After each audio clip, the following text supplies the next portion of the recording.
Welcome to another episode of Bookends from the Scott County Public Library with your host Jessica and our special guest Kathy. She is our expert on the classics, and we're going to talk about some of the books that we've loved for generations. Well, I wouldn't say that I'm exactly an expert. It's just an area that I have gravitated to over the years that just seems to be a genre that I enjoy reading. And the era that I kind of like the most is the 18th century, a little bit quieter lifestyle, until I got into reading some of the books and I realized that things were just as scandalous then as they are today.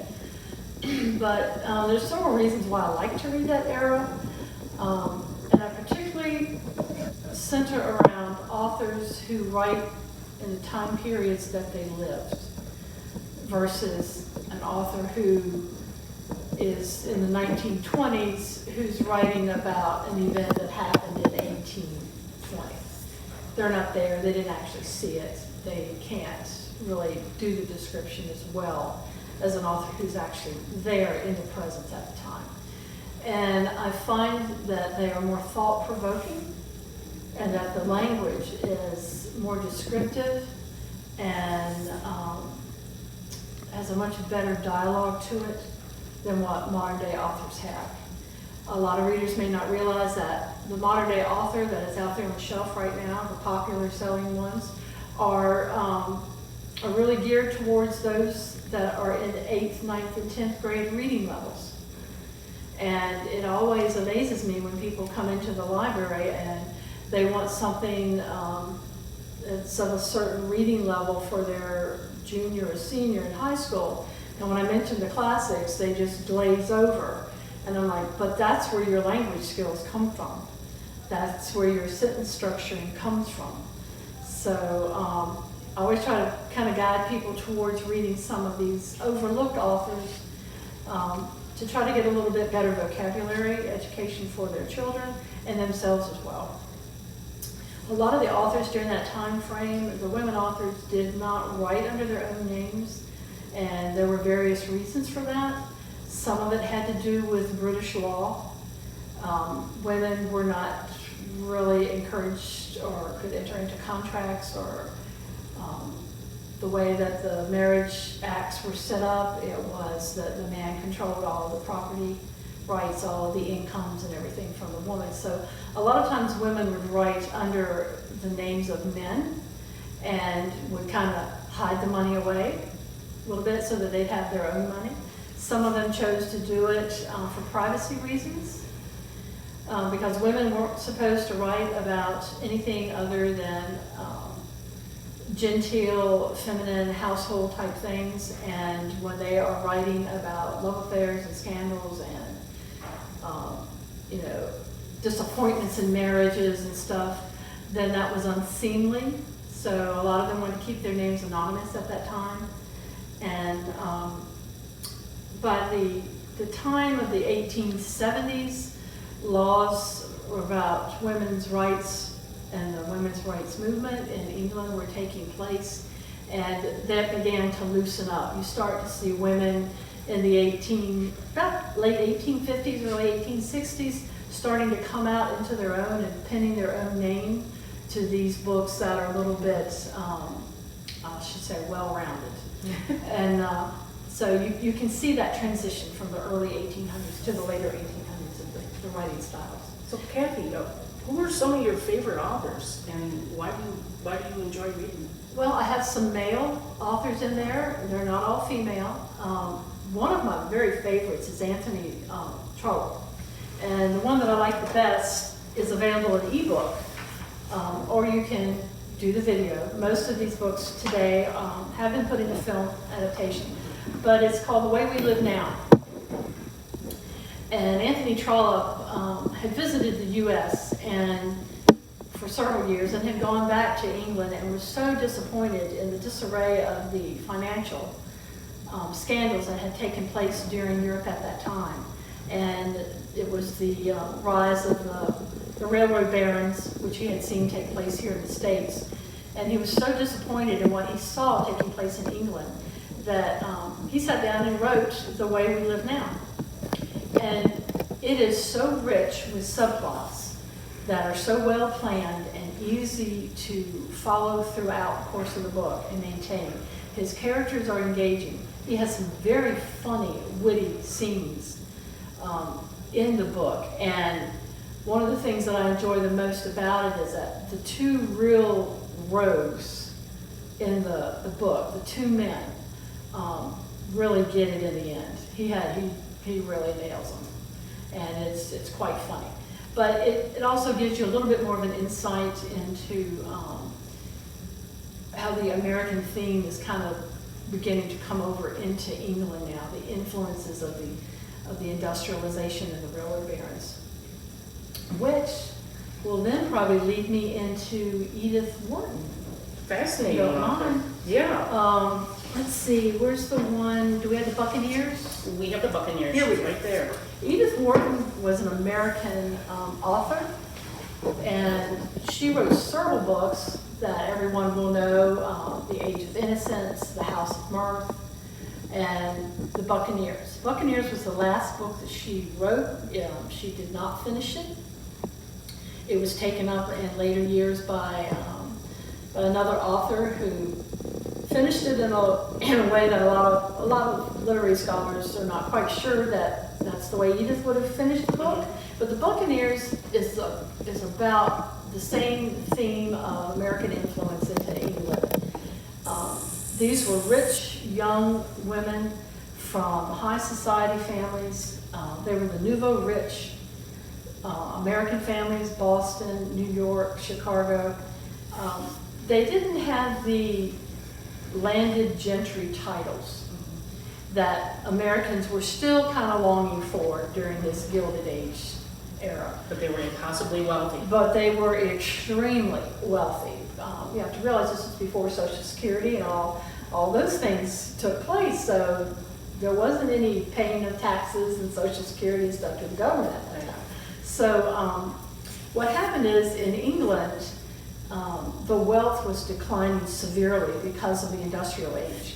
They were losing their shirts, and the wealthy families of England were literally dying. They were having to sell off their estates and their homes. So they turned to these rich families in the U.S., and it was kind of a bartering thing of, I have a son, he will inherit the title of Lord. You have a young daughter, she has plenty of money. This is a good marriage. So these were marriages, I won't say they were prearranged, but they were marriages that were encouraged. And the young women that went over there were called the Buccaneers by the English women society because they were considered to be American, a little uncouth, not quite as sophisticated, as what they would have wanted. But the English wanted the money bad enough that they overlooked a lot of that. And some of the marriages worked out, some of them didn't. Yeah. But it's just another example of how the U.S. has come to influence a lot of things. Well, Downton Abbey's a perfect example. Yeah. Of them needing the money and him marrying a socialite. Another book by Edith Wharton that I like is The Age of Innocence. I don't think anyone who has ever seen the movie can dispute the richness of detail that she has. Edith was born into a very wealthy family. She was high society in New York. The Age of Innocence is really written. She pulls on a lot of her childhood memories when she wrote this book. So it's kind of written about things that she remembers from that Gilded Age. The types of fabrics, the richness, the way they traveled back and forth to Europe so frequently, and how it was second home to them and second nature, and just the wealth that surrounded the Gilded Age comes out in The Age of Innocence. But she actually drew a lot on her own childhood memories. Yeah. She won the Pulitzer Prize. Yes, she won the Pulitzer Prize in 1921. And she was very accomplished. She, being a noted author in her own right, She also authored many books on home decor, landscape design. She bought several properties and redesigned the houses, redesigned the landscapes, and she had one that was in France, and I think that's where she ended up. You know, her last days was living in the estate that she had in France. Yeah, she was widely traveled In Europe. She spoke several languages. And I didn't know this about her, but during World War I, she was over in France when the war broke out. And she worked to help refugees who were pouring into France, so that the French gave her the Legion of Honor. Yes, they did. Yeah, they did. She's really a fascinating person to read. She has an interesting life, and she just has such an elegant way of bringing across whatever it is that she's writing about. She can get the description right down to where you can see the red velvet curtains with the gold tassel hanging. And there just aren't very many authors that can write that well. See, she had another one, let's see, I think we had another one in there for her, The House of Mirth. House of Mirth, yes. House of Mirth, oh, how rich that is too. That is also an era that she knew very well. A young rich woman who turned down several marriage proposals because she had a little bit more independence. I mean, you have to think of the time frame that this was written in, approaching the turn of the century, women's rights movements, a little bit of independence kicking in there. However, she got into her late 20s, the bloom was coming off a little bit there, and she was no longer quite the pick that she would have been at the age of 21. And society pretty much just turns their back on her, and she goes into decline financially and kind of ends up ruined. And it's like I think her message in that was, society will turn on you in a minute if you fall out of favor with them. They made you or broke you. Right. Yeah. You had a certain path that you had to follow. You were expected to follow. Right. Yes. And if you didn't follow that path, then you lived the consequences. Right. Of it. Right. And it was very narrow path. Yeah. Very narrow path. Okay. Let's see. We'll go back over to the other side of the ocean, and let's pick up with George Eliot. Oh, excellent. Yeah, George Eliot was a woman.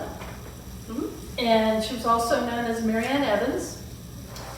And one of George Eliot's features for her background is that she had a romance, a torrid, long-time romance, with philosopher G.H. Lewes, who was a married man and had 3 children. But Lewes and his wife had agreed upon having an open marriage. So he and Marianne traveled all throughout Europe and presented themselves as being married. They thought they lived their life as if they were married. But what happened is that Marianne's family said, no, go. This is not acceptable, in our society. And she was turned out and told never to return again.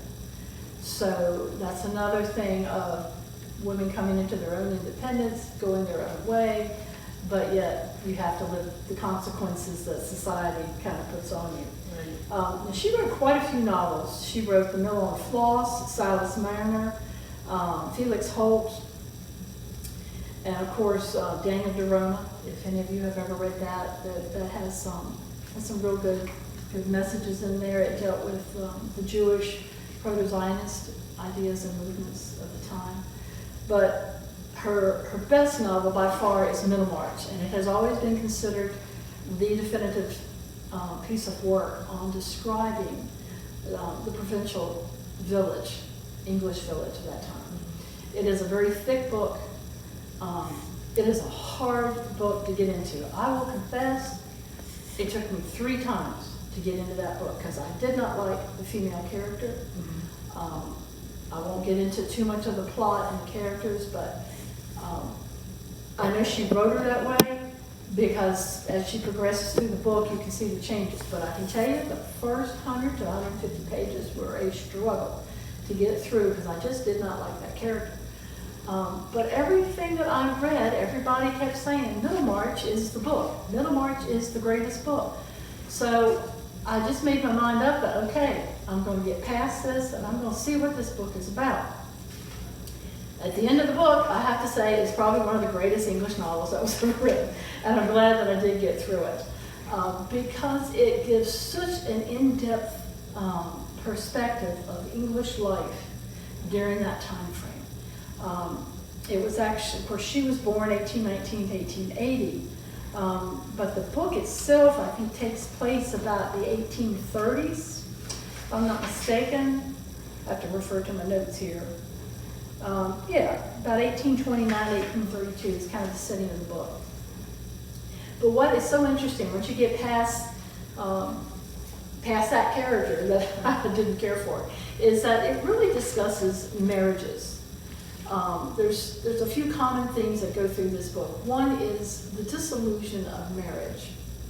And she wrote about this very candidly because she knew she could, because she was writing under a man's name. Right. And she was also living with someone who could financially support her a little bit. So she just let it go about how disillusionments in marriages back then, how many of the marriages were not as happy as what they were portrayed to be. There was also the theme of poor and poverty, that poor people are not bad people, they're not mean people, they're not dirty people, they just don't have as much money. Quite a few of the families that she portrays in the village as being poor are very good people. And the theme keeps going back to them. Sometimes she will bring these characters back in, almost like a moral compass for the upper class a little bit, so that you can see the differences between the middle life and the upper crust life. Another thing that comes through there very strongly is the medical technology of the time. And I think that is, to me, one of the big cruxes of this particular book. It follows a character, Dr. Ligate, who is newly out of London, newly trained, young. He comes into this English village. He's invited in by some of the wealthier families there. But he runs into major conflicts because out in the rural England, they still did leeching, they still did bloodletting. A lot of the more primitive types of medical treatments were done there. They had no hospital. They didn't really observe sanitation guidelines and rules and bandaging practices. So he comes into this village to try to modernize it. And it's the conflicts that he runs into within his own profession and how it shocks him and how he ends up in a marriage that he is disillusioned with as well, because he's fighting the norm. So he's not making the money. And the wife is very discontented as to why won't he just go with the flow. And he's like, I can't go with the flow. And he enters into a couple of situations with these wealthy families that brought him in to cover some things up in exchange for a lot of money to build a new hospital. And you see the conflict that develops between, do I do it for the good of the hospital? But there are so many techniques that are described in there that the old doctors use and that he uses, that he finally gets across to them towards the end of the book. You know, some of his ideas are good. But he is an excellent character. He follows well through the book. Another theme that goes through is her relationship with Luz. I don't know when you read it if you picked up on that, but the character Ladislaw is her husband's cousin. He's much younger. He's more her age. She marries a man who's like 30 or 40 years older than she is, because she thinks he's brilliant. And she marries him and realizes that he's boring. And all of a sudden he wants her to become the little wife. He doesn't really talk to her as an intellect anymore. So she gravitates towards this younger cousin who just lives a freestyle life. He's going all over the place. He's in Europe, he's in Italy, he's doing arts, he's doing all this stuff. And that's kind of what she did with Luz, was she traveled throughout Europe, and they were a little bit bohemian, and they got involved in that type of lifestyle. So I think a little bit of Ladislaw is is based a little bit on her relationship with Luz. Yeah, during that time. But Middlemarch is a great book. Just make yourself get through with it. I promise you, you will love it. But another good one to read is her Daniel de Roma. Okay. I think that was also an excellent book. Yeah, I haven't read that one, so I'm looking forward to it. I'll put it on my list. Okay, the next one is going to be North and South. Oh, yes. I think another one of the greatest books ever written. It's written by Elizabeth Gaskell. She also wrote, which many people who are into the miniseries, Cranford. She authored the Cranford books. She wrote Wives and Daughters, which is another good little insight into why women during that particular time frame looked for eligible husbands and why the mothers tried their darndest to keep the daughters pure, and the finances of the household, how to run the household, what they had to do, the tricks that they pulled on men to get them to marry them. It's just a delightful little book. If you ever want to just have just a fun read, is Wives and Daughters. But her big one is, without a doubt, North and South. And it is not the North and South of the American acclaim. The American North and South, of course, is written about Civil War. The British North and South that Gaskell writes about is about the northern industrialization cities, the cotton mills, versus the south part of England, which is considered to be more pastoral, more genteel life. People were a little bit more, emphasis was placed on more of education and on helping the poor, with food baskets and that sort of thing. Whereas in the north, you have the cotton mills, the industrialization. They're not so concerned about the poor as they are about the productivity that the poor gets. There are a lot of child labor issues involved in this, but she writes it very candidly and very harshly. In fact, there's one line in there of where she is going through the cotton mills for the very first time. And she's not supposed to be in there, but she's going through there and she's seeing these children, 6 and 8, 10 years old, and they're maimed, and some of the women are just bone thin and poor. The clothing is terrible, the conditions are bad, and there's white feathers or cotton floating everywhere.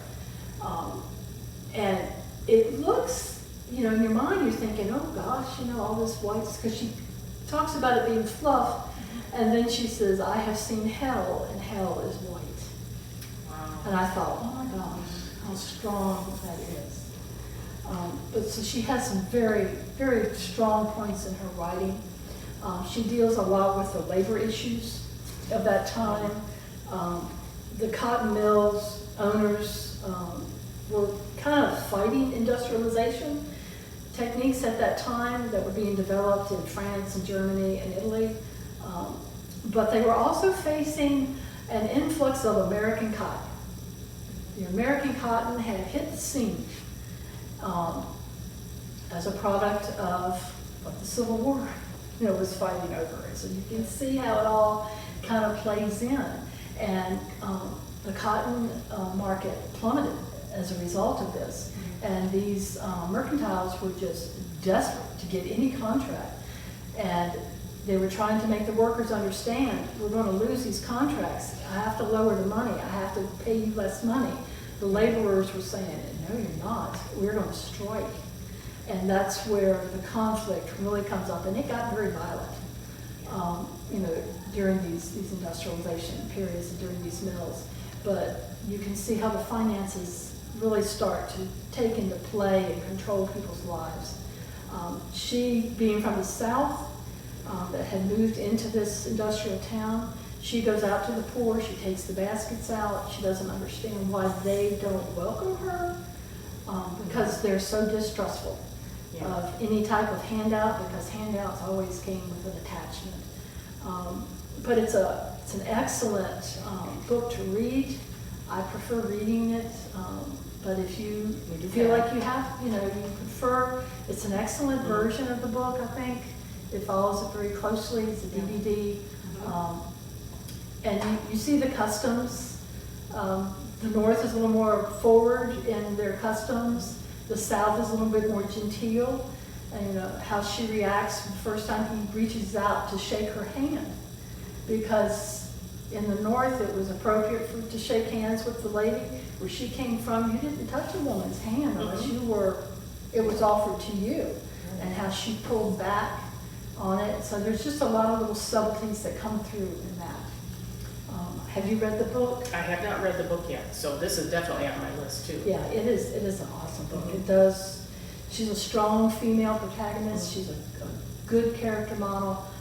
She has a few flaws that come out in the end, but you see the strengths in the two main characters really developed fully by the time you get to the end of the book. It's a great read. Yeah, it sounds wonderful. And the last that I have, I don't know if it's the last you have, but is Little Dorrit. Oh, yes. Charles Dickens. Dickens, everybody knows about Dickens and all the famous books that he wrote and the most popular ones, but one that I think that is often overlooked is Little Dorrit. We have the book form and we also have it in the DVD form for those who prefer that. He wrote Little Dorrit basically about the Marcia prison and debtor's prison and how easy it was to be in prison. If you didn't pay your debt, whoever you owe the debt to, it could be a private person, it didn't have to be a bank, could go up and make a petition to have you thrown in debtor's prison until you paid. Well, how are you going to pay if you're sitting in prison? Right. Well, your family Has to pay to get you out, basically. Yes. And in Little Dorrit, the third child, Amy, who is known as Little Dorrit, was actually born in the prison because the entire family had to go into the prison. It was he, his wife, and 2 young children at that time, and had to stay there until the debt was paid off. The 2 children went out and got jobs and worked to pay off part of the debt. Little Dorrit was born in the prison itself. When she was old enough, she ventured out to get the debt, but Mama and Daddy had to remain inside the prison. They were not allowed to leave.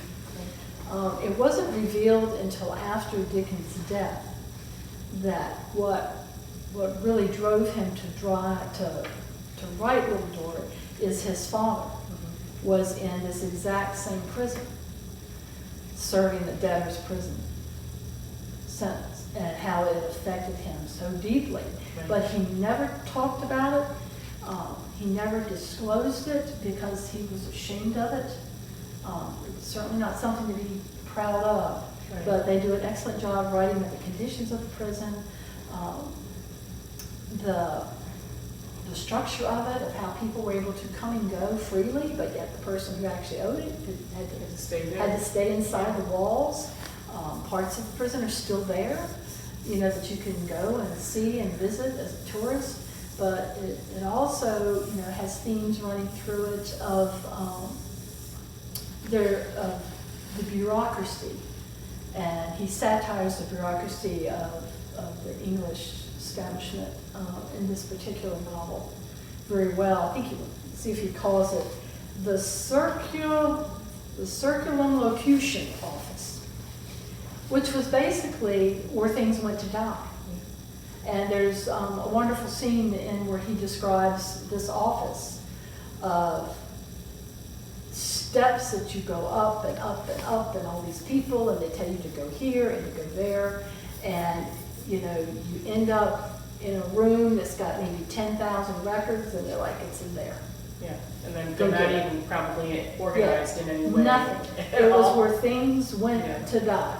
But that's where you had to go if you wanted to get any of the government records, was there. And it was developed as a place where if they didn't want you to find a record, that's where they put it.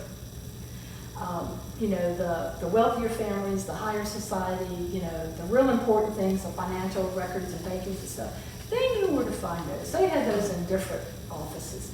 But if they wanted you to have a hard time locating something, that's the office it went to. So his story revolves around that office quite a bit, about the bureaucracy and what has to go on, and the class development and the socialization stuff. But I think what's interesting is the part of him reflecting really on the prison itself. Yeah. And it really was a part of his life that he never disclosed to anybody. Yeah. And but he wrote about it through this book. Yeah, he was a child laborer, and Yes. that affected a lot of his other works a lot of too, his works, where- yes. Yeah, he brings that up with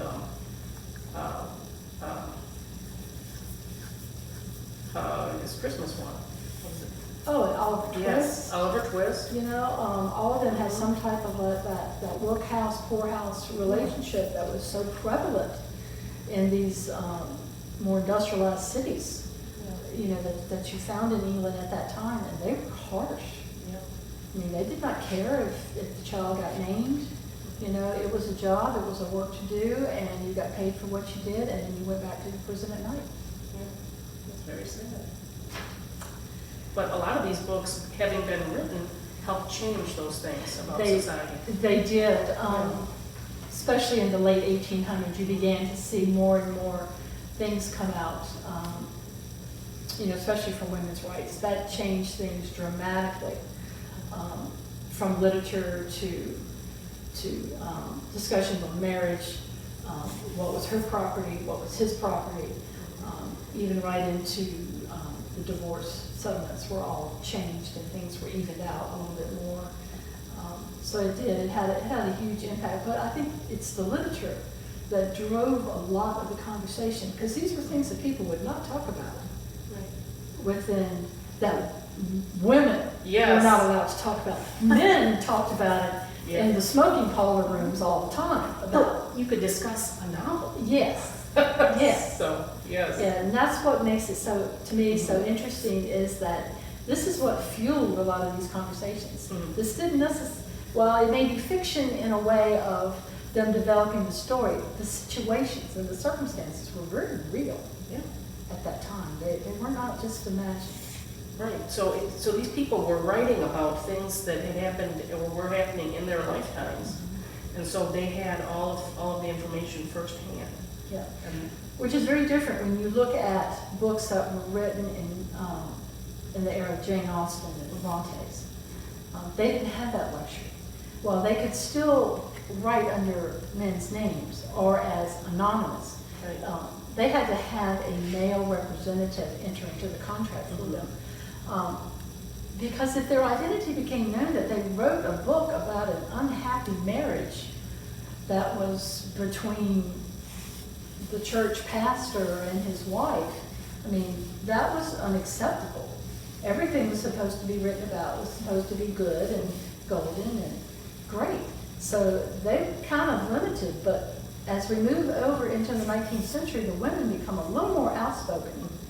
They're a little more desperate in some circumstances, you know, to get the word out there as to what's happening. And then, of course, by the 1860s and 70s, it really starts to blow up. yeah, it's just a wonderful time period to read about. I think so. Yeah. Yeah, that's why I like to read it. Yeah. And that's probably why these classics are still popular today.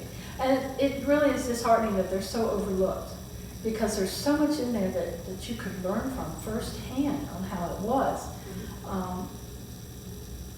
That helps develop you and helps develop your views of what life was like then. Because I still think a lot of people have this romantic view of what life was like in England in 1870. You know, okay, we were not all of the Gilded Age. There were some that, you know, that were the maids and The majority of us. you know, the farriers and stuff like that, and they have a life too. And especially Middlemarch addresses that so well and brings in the fact that they had a moral compass too that was silent. They were the silent majority, but it was the development of that middle class that was starting to take place in England at that time. Right.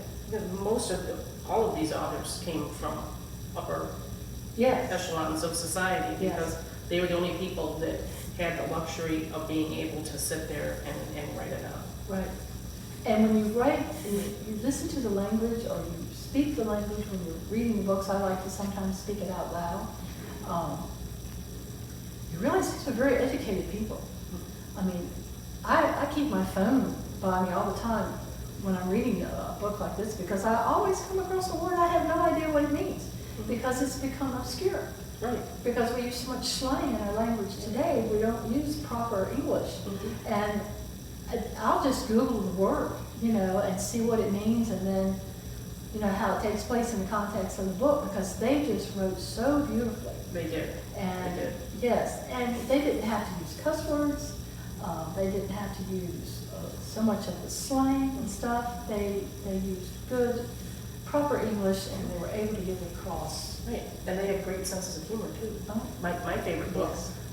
Pride and Prejudice. I know it's a little before the other books that we're talking about today, but Jane Austen, really, her sense of humor and the way that she humorously develops some of the characters that are fun to laugh at, or you can laugh with them too. Yeah.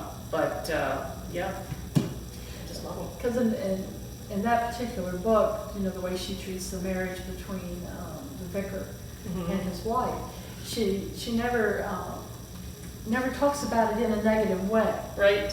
She uses humor to show. Yes, he has a garden, and I let him go to the garden every day. I for hours. encourage Encourage him to go to the to garden go to the every garden. day.